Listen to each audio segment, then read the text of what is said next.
High மக்களே, welcome to சாலன்ஸ் cooking and baking. இன்றைக்கி கீரை சாம்பார் செய்ய போகிறோம். முருங்கைக்கீரை வச்சு அதுக்கு ஒரு 2 டேபிள் ஸ்பூன் எண்ணெய் ஊற்றிட்டு ஒரு வானிலையில் எண்ணெய் சூடானதும் 1 ஸ்பூன் கடுகு போட்டு தாளிச்சிக்கலாம். கடுகு விடைஞ்சதும் சீரகம் போட்டு தாளிச்சிக்கலாம். ஒரு வெங்காயம் நீல வாக்கில் வெட்டி வச்சுருக்கேன், அதை சேர்த்து வதக்கிக்கலாம்.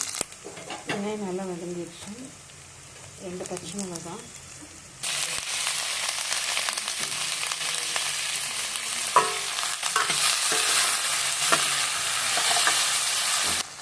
முருங்கைக்கீரை கழுவி எடுத்து வச்சுருக்கேன், இதை சேர்த்து நல்லா வதக்கிக்கலாம். முருங்கைக்கீரை போட்டு செய்யும்போது சாம்பார் ரொம்ப டேஸ்ட்டாக இருக்கும். ரொம்ப ஈஸியாகவும் செஞ்சிடலாம்.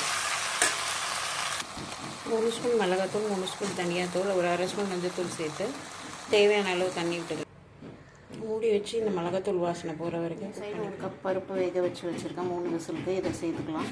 இந்த சைடு ஒரு 1/2 லெமன் அளவுக்கு புளி ஊற வச்சுருக்கேன், இதை கரைச்சி சேர்த்துக்கலாம்.